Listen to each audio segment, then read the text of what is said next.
this shifter plate all painted up. We're gonna put it in the transmission, and I'll show you how to install that here in just a minute. It's going to go into right there.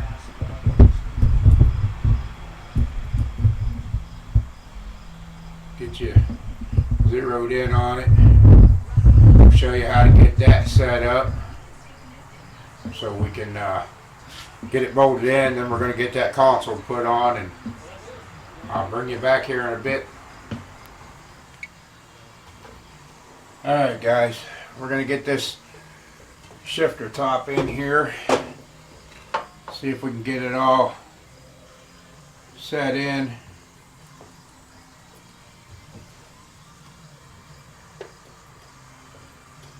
Got to get it in the shifter forks.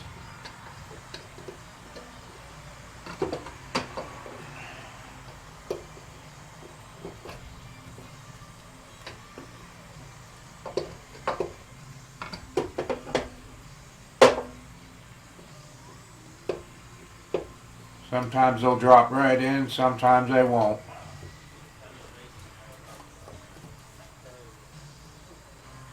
And I think we got her right there.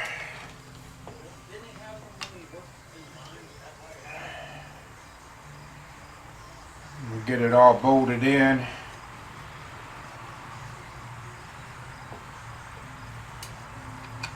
Here's our locks right here that when we put it in gear, we put a pin through the lock so it can't jump out of gear whenever it really starts torquing real hard. These things get so much twist on them, it'll jump out of gear on you. We don't want that, because then it just breaks the teeth off and everything else on the gears. But I'll get this all bolted in, and I'll bring you back and show you the next step. We're going to get this center console in and get this drive line covered up. Keep moving forward, because we got a pole coming up that we would like to hit with this tractor, just to see how it's going to perform and do for us. So we'll bring you back here in just a little bit. Alright guys, we got the shifter tower all in here. Got it all bolted in. Everything's working pretty good for me.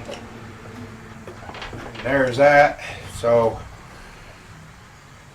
now we just got to pull the clutch arm back out of it, the clutch pedal, so it can get painted up, and then we'll get that installed, and then we're going to get this center console put in it. So we'll bring you back here in just a little bit.